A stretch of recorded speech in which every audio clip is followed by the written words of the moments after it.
यहाँ पे तो इवल आई जीजी पे कब्जा कर लेता है और मोमो के ऊपर हमला कर देता है काफी जोर से। लेकिन यहाँ पे ओकारू बीच में आ जाता है। लेकिन भाई मैं तो ये सोच रही हूँ कि क्या क्या इवल आई के सामने ओकारू टिक पाएगा, उसकी शक्तियों से उसकी पावर से टिक पाएगा कि नहीं। चलो देखते हैं आगे। तभी हम देखते हैं यहाँ पे ओकारू तो भाई इवल आई के हमले को रोकने की कोशिश करता है, उसे पीछे करने की कोशिश करता है। लेकिन भाई वो तो इवल आई है, उसके सामने वो कहाँ ही टिक सकता है। तभी यहाँ पे ओकारू सोचता है कि यार मेरे पास तो अब सिर्फ और सिर्फ एक ही आइडिया बचा है। तो वो यहाँ पे मोमो को उठाता है और भागने लग जाता है। लेकिन भाई ये भाग तो रही होती है, लेकिन यहाँ पे पीछे से इवल आई अपनी बॉल से उनके ऊपर हमला करता है। लेकिन यहाँ पे ओकारू किसी न किसी तरह करके बचता है और यहाँ पे तो मोमो भी उसकी हेल्प कर रही होती है बचने में। वो भागते भागते भागते भागते ऊपर पहुँच जाते हैं। जब वो वहाँ पे पहुँच जाते हैं ना दोनों के दोनों, तो वो नोटिस करते हैं कि डेथ वर्म वहाँ पे कुछ कर रहा होता है। तभी यहाँ पे मोमो बोलती है, क्या तुम्हें पता है कि ये जो डेथ वर्म्स हैं यहाँ पे क्या कर रही हैं?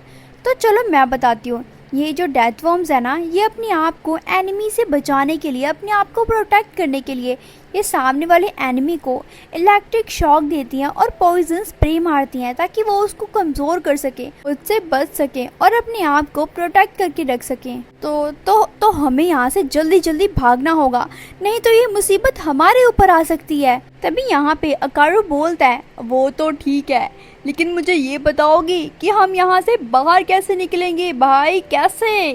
अरे हाँ यार, एग्जिट तो काफी ऊपर है, हम वहाँ पे तो पहुँच ही नहीं पाएंगे यार। क्या क्या डेथ वर्म की कोई वीकनेस नहीं है?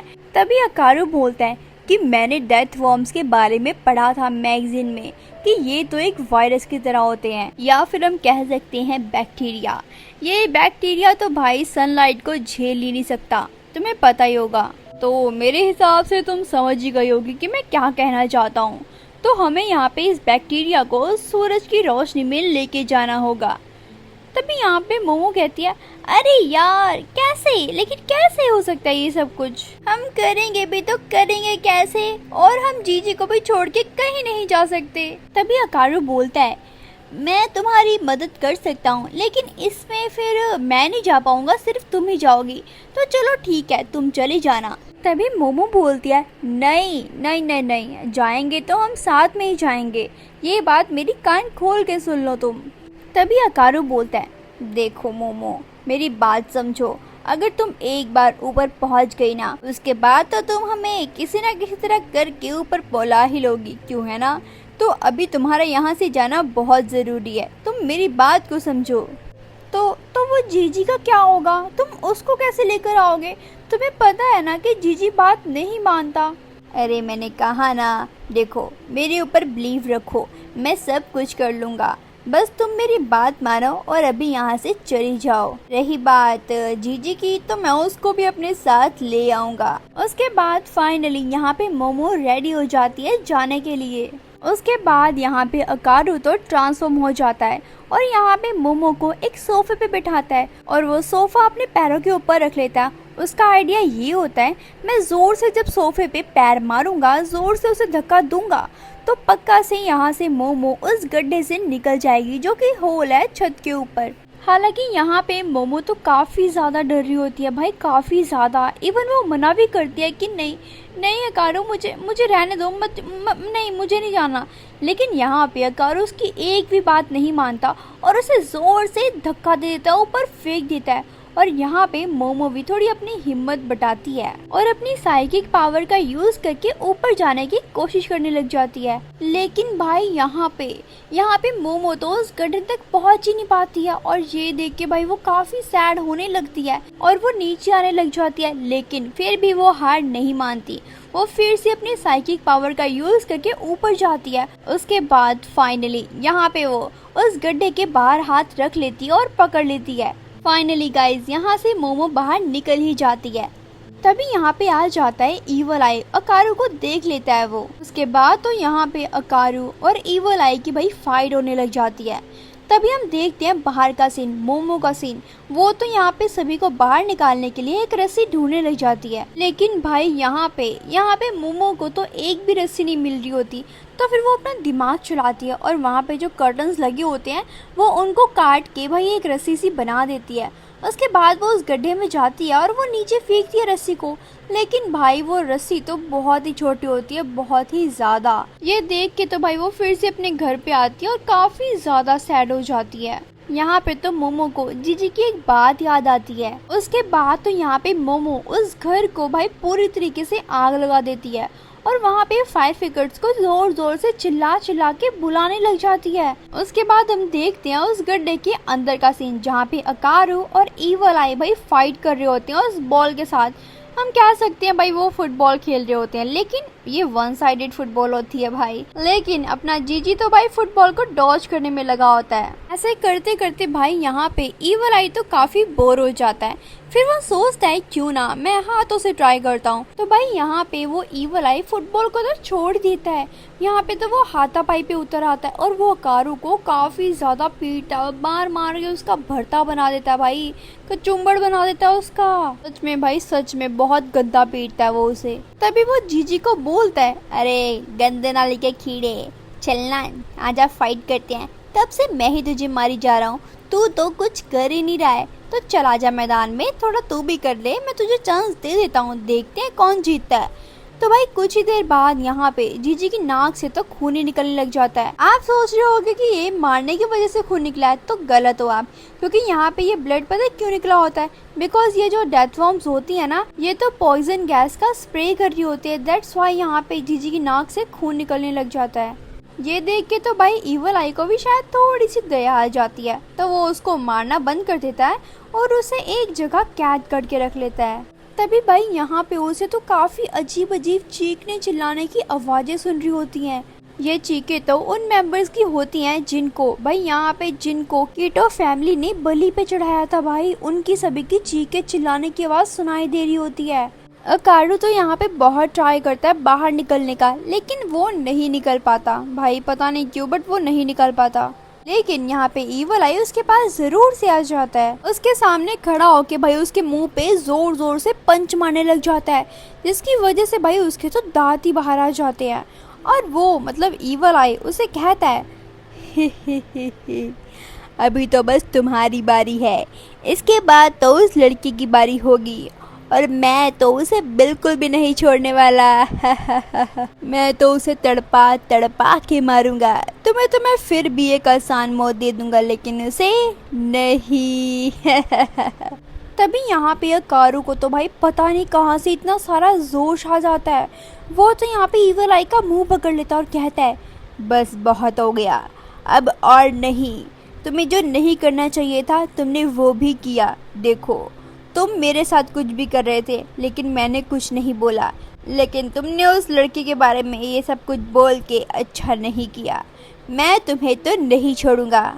ये सब को सुन के तो भाई इविल आई को गुस्सा आ जाता है और वो तो उसको इतनी जोर से पंच मारता है, लेकिन यहाँ पे ओकारू तो उसके पंच को डॉज कर लेता है। उसे भी काफी ज्यादा गुस्सा आ जाता है और वो तो इविल आई को नीचे गिराता है और उसके मुंह पे उसके पेट पे लगातार मारता रहता है। भाई आप खुद सोच लो, इतने ज्यादा पंचेस मारता है ना उसको, जिसकी वजह से वो जो स्पेस होती है जिसके अंदर उसे लॉक किया जाता है भाई वो भी टूट जाती है। और ये जो इविल आई है ये तो कहीं दूर जाके गिर जाता है, लाइक बेहोश होता है।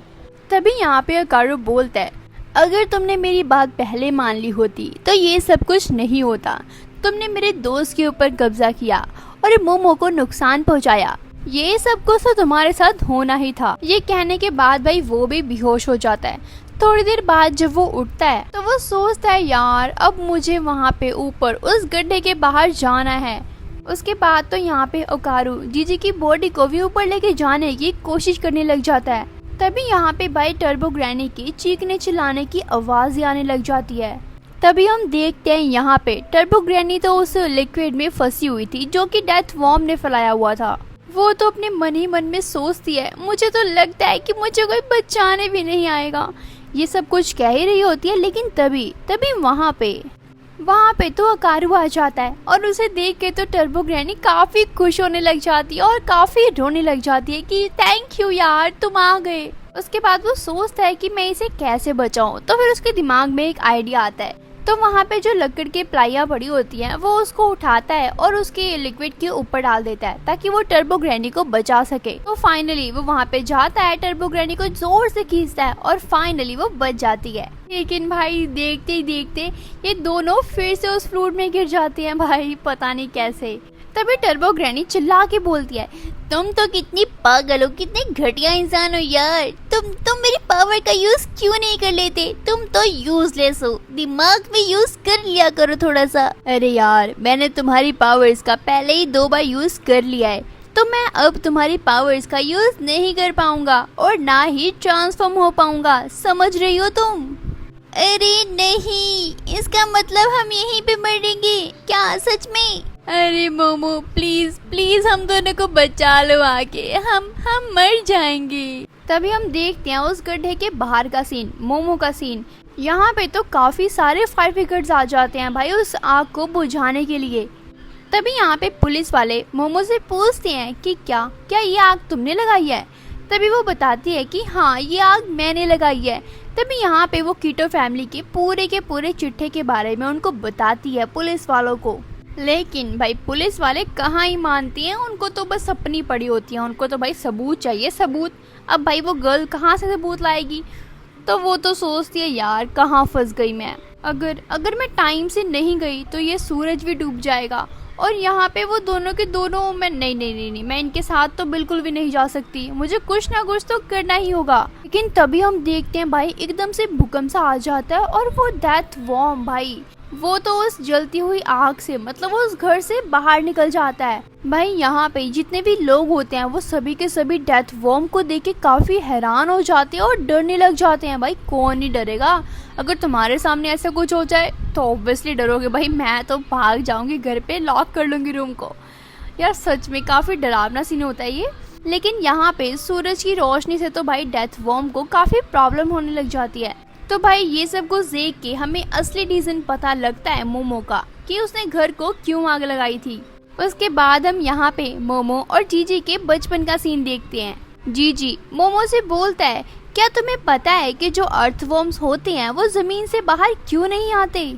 मोमो बोलती है, नहीं मुझे इसके बारे में कुछ इन्फॉर्मेशन नहीं है, नहीं मुझे नहीं पता। जीजी बोलता है, अरे बुद्धू, ये जो अर्थवर्म्स होते हैं ना, ये जमीन के अंदर रह के ना अपनी स्किन से सांस लेते हैं, जैसे हम अपनी नोज से लेते हैं ना, तो वैसे ये अपनी स्किन से सांस लेते हैं। इसीलिए जब बारिश होती है ना तो मिट्टी पानी को सोख लेती है, तुमने नोटिस किया है? जिसकी वजह से ये जो अर्थवर्म्स होते हैं वो अंदर सांस नहीं ले पाते, इसीलिए वो बाहर आ जाते हैं। लेकिन बाहर आने से भी एक प्रॉब्लम हो जाती है उन्हें, वो धूप की रोशनी को तो बिल्कुल भी बर्दाश्त नहीं कर पाते और ना ही गर्मी को, जिसकी वजह से वो मर जाते हैं और इसी को कहते हैं अर्थवर्म सुसाइड। उसके बाद हम देखते हैं प्रेजेंट का सीन। जिस गड्ढे में अर्थवर्म रहता होता है भाई, वहाँ पे पानी चला जाता है, जिसकी वजह से वो सांस नहीं ले पा रहा होता और वो बाहर आ जाता है एकदम से, और सभी के सभी लोग डरने लग जाते हैं। लेकिन जैसे वो देखता है सूरज की रोशनी को, भाई वो तो अपने आप को बचाने के लिए घर के जो टुकड़े होते हैं ना, जो गिरे होते हैं, उनके पीछे छुपने लग जाता है। लेकिन यहाँ पे मोमो अपनी पावर का यूज करके उस फायर ब्रिगेड की बस को उठा के भाई वहाँ पे उस घर के जितने भी बचे खुचे टुकड़े होते हैं उन सभी को तोड़ देती है, जिसकी वजह से वो अर्थवर्म कहीं भी छुप के ना बैठ सके। उसके बाद तो डेथवर्म के पास भाई कोई भी छुपने की जगह नहीं होती, जिसके कारण वो जलने लग जाता है और जलते जलते वो नीचे गिर जाता है। तभी यहाँ पे मोमो उसके पास जाती है, भाई वो उसे चेक करने के लिए जाती है और कुछ नहीं। तो जैसे वो उसे मतलब पैर मारती है वो देखने के लिए कि वो मर चुका है कि जिंदा है, लेकिन वो एकदम से हिलता है। भाई वो मोमो तो काफी डर जाती है कि यार सच में अभी तक जिंदा है ये। लेकिन भाई वो डेथवर्म तो वॉमिट कर रहा होता है भाई, येलो ऑरेंज सी वॉमिट करता है गंदी सी। लेकिन उसकी वॉमिट में तो भाई पता क्या निकलता है, कीटो फैमिली पूरी की पूरी, और वो भी जिंदा। ये देख के मोमो तो काफी हैरान होती है और कहती है, अरे क्या बात है, तुम तो अभी भी जिंदा हो, क्या किस्मत है तुम्हारी। तभी यहाँ पे कीटो फैमिली की जो लीडर होती है, लेडी, वो कहती है, आखिरकार तुम्हारी हिम्मत कैसे हुई है सब कुछ करने की? हाँ तुमने हमारे गॉड के साथ ऐसा क्यों किया? भाई यहाँ पे मोमो ये बात सुनकर तो काफी हैरान रह जाती है। वो कहती है, अरे यार मैंने तो तुम्हें बचाया है और वो तो तुम्हें निकल गया था ना, तो तुम्हें थैंक यू कहना चाहिए, लेकिन तुम तो मुझे उल्टा लेक्चर सुना रही हो। हाउ मीन ऑफ यू यार, मतलब भलाई का तो जमाना ही नहीं है।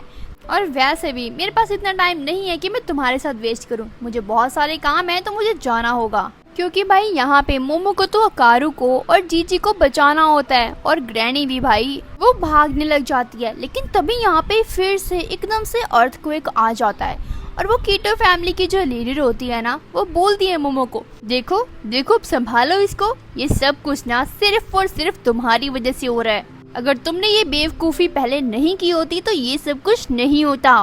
भाई यहाँ पे तो मोमो को भी कुछ समझ नहीं आ रहा होता। और वो जो वॉल्केनो होता है भाई, वो तो उबलने लग जाता है, इरप्ट हो जाता है। ये सब कुछ देख के तो मोमो भाई, उसकी शक्ल देखने वाली होती है, वो तो काफी ज्यादा शॉक्ड हो जाती है। सीरियसली भाई शॉक तो मैं भी हो गई थी कि ये सब कुछ करने के बाद ये क्या हो गया भाई, मतलब ये क्या है ये। तो इसी के साथ ये एपिसोड यहीं पे खत्म होता है। मेरे चैनल को सब्सक्राइब करना, लाइक करना एंड शेयर करना एंड सुपर थैंक्स ना भूलना।